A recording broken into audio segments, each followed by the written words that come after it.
L'opinion, page 150.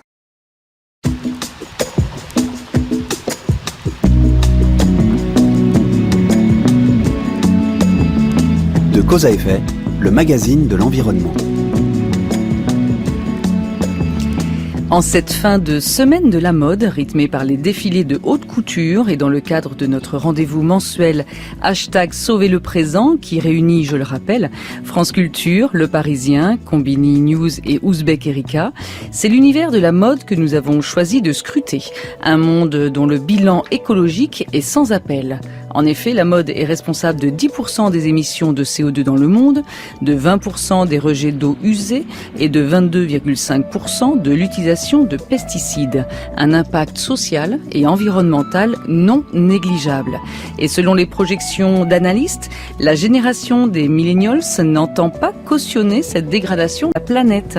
Les acteurs du monde de la mode l'ont bien analysé, y compris dans le secteur du luxe qui fait sa révolution verte, avec le soutien, on l'aura remarqué, d'ambassadeurs emblématiques comme Stella McCartney ou Vivienne Westwood. Des jeunes créateurs aux maisons phares. Comment le monde de la mode fait-il sa révolution? Quelles en sont les mobiles et les motivations? Clément Moulavé, donc avec votre compère, on peut dire, Mathieu Kouaco, vous avez lancé l'aventure de Opal en 2016. Concrètement, qu'est-ce qui vous a poussé vers ce concept-là? Je rappelle que vous êtes donc à la tête de cette entreprise Opal qui propose des vêtements, on peut dire, du futur. Donc conçu comment? Opal, on l'a lancé en 2016. Ça venait d'un constat que l'industrie de la mode pollue énormément. Avec Mathieu, on avait une grande sensibilité environnementale, on avait envie d'entreprendre. Et du coup, en mixant un petit peu les deux, ça a donné une marque de vêtements qui se voulait la plus clean possible. Donc pour être la plus clean possible, on a étudié toute la chaîne d'approvisionnement d'un vêtement. Et à chaque étape, en fait, on sélectionne les alternatives les plus saines possibles, les plus durables possibles. Et ça passe aussi par cette volonté de croissance. Et vous disiez tout à l'heure, il y a un signe de décroissance qui est inquiétant, mais en fait pour nous il n'est pas inquiétant du tout, puisqu'en fait c'est une prise de conscience.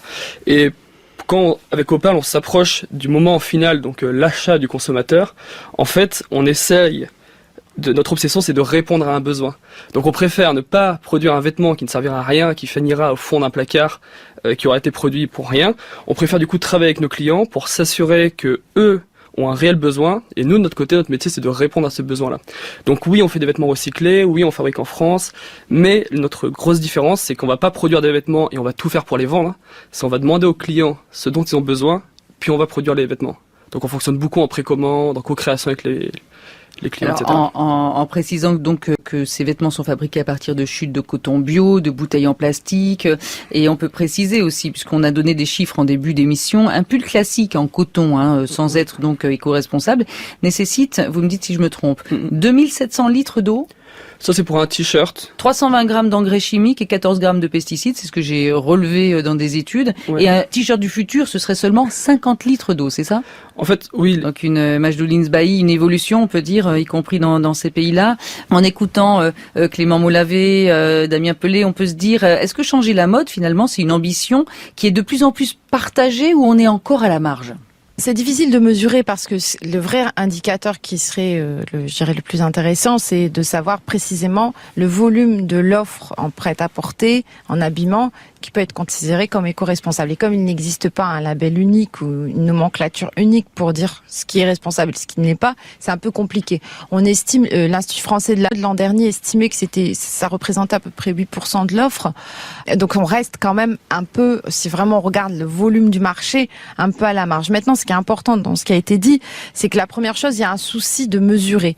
Parce que jusqu'à une période récente, finalement, on a des données macro qu'on a citées sur les pollutions mondiales. On a quelques données par-ci par-là, mais pour chaque entreprise, pour chaque marque, de pouvoir mesurer effectivement l'impact de ces produits, c'est déterminant pour progresser. La deuxième chose, c'est que de plus en plus, en rapprochant le lieu de fabrication du lieu de production, on facilite aussi l'accès à l'information pour le consommateur, et y compris pour le producteur. Ce qui émerge et qui ne doit pas être regardé comme un sous-marché, mais maintenant vraiment un vrai marché, c'est la seconde main. Alors, sur 150 milliards de chiffre d'affaires du secteur de l'habillement en France, on est à 1 milliard, on était à 1 milliard il y a un an, il faudrait que je regarde les derniers chiffres, mais en plus il y a tout le secteur informel de la seconde seconde main, donc c'est considérable. Et de plus en plus, les Français ont adopté cette norme d'acheter moins de vêtements neufs, ça a été dit, mais plus de vêtements aussi de seconde main. Et ça, c'est une vraie évolution structurante dans la façon dont on s'habille. Et je pense qu'il y a d'autres modèles aussi qui vont se développer, comme la location, etc., de vêtements, et qui vont finalement, parce que l'enjeu, c'est pas simplement de produire très bien, ça a été dit également, c'est de produire moins, mais mieux. Et donc, c'est produire à la demande, mais c'est aussi, en volume, réduire le gaspillage. France Culture.